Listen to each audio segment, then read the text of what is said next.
welcome back to our YouTube channel. My name is Jublin0102. I-share ko lang po sa inyo yung aking karanasan dito sa aking YT channel. Nung na-monetize ako ay in-address ko siya dito sa Taiwan para hindi na ako mahirapan mag-antay ng PIN, kaya dito ko siya in-address. So ang problema doon is naipon yung aking revenue sa aking AdSense, kaya hindi ko siya nakuha agad.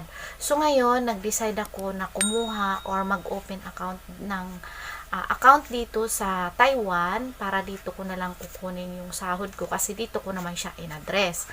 Ang problema doon is hindi ako nakapag-open ng account kasi kailangan mong dalhin yung employer mo sa bangkong pag-oopenan mo. Ngayon, nagpunta ako sa Union Bank, sa CTBC Bank, sa Pobon Bank. Nagpunta ako doon, pero iisa lang yung sinabi nila is magdala ka ng employer para sila na lang yung i-interviewin ko.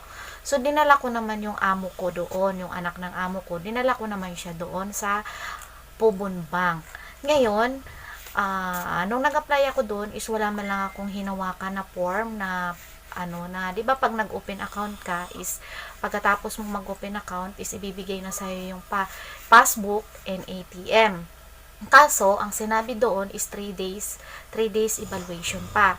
So, umuwi kami, pumalo na siya ng 5 days. So, pinalo up ko sa aking employer na 5 days mahigit na bakit wala pa rin resulta. So, doon ko nalaman na kinancel niya kasi hindi siya naniniwala sa YouTube kasi nga daw, alam nyo na daw yon. Sa madaling salita is hindi sila naniniwala kasi hindi naman sila nagbablog. So, ngayon, nag-decide ako na i-check ko na lang siya. Ngayon, hindi pumapalo siya ng mahigit 2 months para matanggap mo yung cheque. And then, nag-decide ako na tumawag sa Isan Bank. Kung tawagin ay Isan Bank, sa kanila kung babasahin nila Isan Bank. Pero pag binasa ko is Isan Bank. Ngayon, sinearch ko siya sa Google, tapos pinuntahan ko siya, nag-open account ako doon. Pero, bago ko pumunta doon, is nagtanong muna ako or tumawag muna ako sa number nila na sinabi ko kung pwedeng mag-open account at ano ang requirements. And then, tinanong ko kung magdadala ba ako ng employer. So, sinabi nila doon na hindi na daw pwede magdala ng employer. So, ang dadalhin mo lang is Inchang, and then dadala ka ng ARC, magdadala ka ng passport. So, ngayon, nagpunta na ako doon, at saka nagdala na din ako ng pambayad na 1,000 Taiwan dollar. So, nagpunta na ako doon, nag-open na ako ng account, at take note, nakakuha naman ako ng account na hindi ko na kinulit yung aking mga employer. So, ngayon, heto na, natanggap ko na siya, nakuha ko 2, ang ibinigay nila sa akin, plus ATM. Ito yung ATM. O, diba, hindi ako masyadong nahirapan kasi yung mga staff ng Isan Bank is magagaling silang mag-English.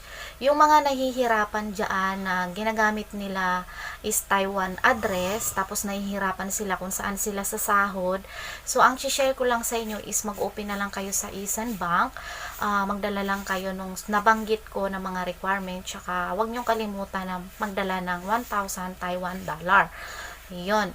Tapos, hindi nyo na rin kailangan hingiin yung SWIFT code kasi doon mismo, dito mismo sa passbook na to is nakalagay dito mismo yung SWIFT code. And then, mag-xerox na rin kayo ng, i-print nyo na rin yung YT channel ninyo kasi hinahanap nila yan kasi isa yan sa requirements kung sasabihin ninyo na yung bangko na yung open ninyo is gagamitin ninyo sa YouTube, na ipapadala ng YouTube o ni AdSense yung pera ninyo sa account ni Isan Bank. Ayun. Tapos, eto na nga, umuwi na nga ako na masaya kasi nakakuha ako at take note, 2 pa siya. So, yung isa is for saving, sabi niya, and then yung isa daw is para sa YT channel ko. Ayun, o 'di ba, ang saya-saya. Kaya yung mga nahihirapan diyan, wag na kayong magdalawang isip, mag-open na lang kayo sa Isan Bank kung saan mayroon malapit na Isan Bank kasi yun lang ang pwede kong i-recommend sa inyo.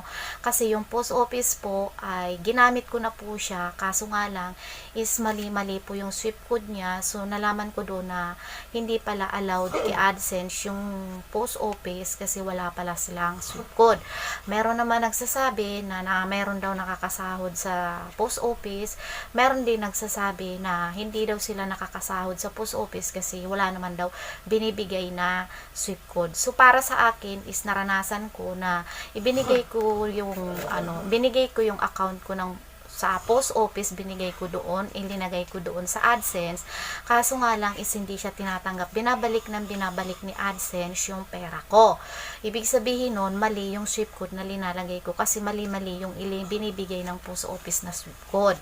Kaya nag-decide ako na mag-open ng bangko. So, nung una is nahihirapan ako, parang gusto ko na lang i-give up yung pera ko doon sa AdSense at palitan ko na lang ng Philippine address. Kaso nga lang, maraming nagsabi sa akin na sinabi ng mga friend ko na try ng ibang bangko, and then nag-post din ako sa Facebook na kung saan pwedeng mag-open ng bank account na pwedeng isend ni AdSense yung kita mo sa YouTube. So, ang daming nagsasabi doon na Isan Bank daw, and then tinanong ko siya kung ilang beses na siyang sumahod. Ang sabi nila is 2 beses na daw siya. So, nag-try talaga ako sa Isan Bank. So, hindi naman ako nabigo. Nagpunta ako doon, kaya heto, okay na siya, wala nang problema. Kaya yung mga nahihirapan dyan na hindi nakakapagsahod dahil wala silang bank account, itry nyo po yung Isan Bank. Nire-recommend ko po sa inyo na maganda po siya at nandun na rin po, kumpleto na rin po yung ibibigay nila sa inyo.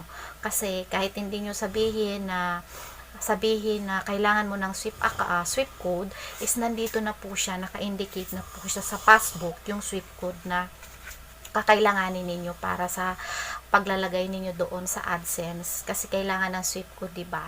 So hindi nyo na kailangan pang sabihin doon kasi automatic po siya, is nandito na po siya at meron pa po siyang ATM. Ayan. So, yung mga hindi pa po dyan nakakapag-subscribe sa aking channel, don't forget to subscribe. And then, click nyo na rin po yung notification bell para ma-notify po kayo sa bawat vlog na gagawin ko. And, ayan, maraming salamat sa nagbigay sa akin ng mga payo.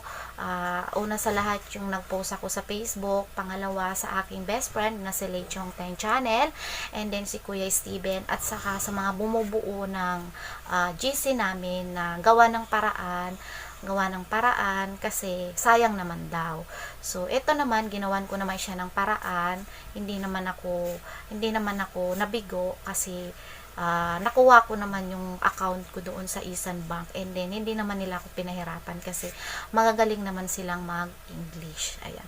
So, wag na kayong pumunta sa Union Bank, sa CTBC Bank, and then sa Pobon Bank kasi kailangan yung magdala ng employer at saka lalo-lalo na rin po sa post office. At don't forget pala, wag nyo rin pong kalimutan magdala ng tax number o TIN number para po kailangan din po kasi ng Isan Bank yung TIN number. So yun is requirements din po nila yun para makakuha po kayo ng open account. So hindi na rin po ako nagreklamo na bakit dalawa yung binigay nilang account sa akin, Facebook ay ito, passbook pala, sorry. Dalawa yung binigay nila sa akin. Yung yellow is para daw sa savings, and then yung blue-green is para daw po sa YT channel ko. Ayan. Pero, yung swift code nila is parehas lang, and then, yung bank number nila or bank account is magkaiba po sila ng bank account number. Ayan, swift code lang po yung parehas lang. Kaya, eto, happy ako. So, maraming salamat po sa mga nagsabi sa akin na mag-open ng Isan Bank. And then, heto na. Kaya, Thank you so much po sa mga nag-subscribe, mga nag-like, and then mga nag-comment po, at saka sa mga sumusuporta po sa aking YT channel, especially po sa aking GC na kapamily, solid team kapamily, and then po sa aking admin na si Lei Chong Teng Channel and si Kuya Steven. Thank you so much. Kuya, maraming salamat sa pag-guide mo sa akin.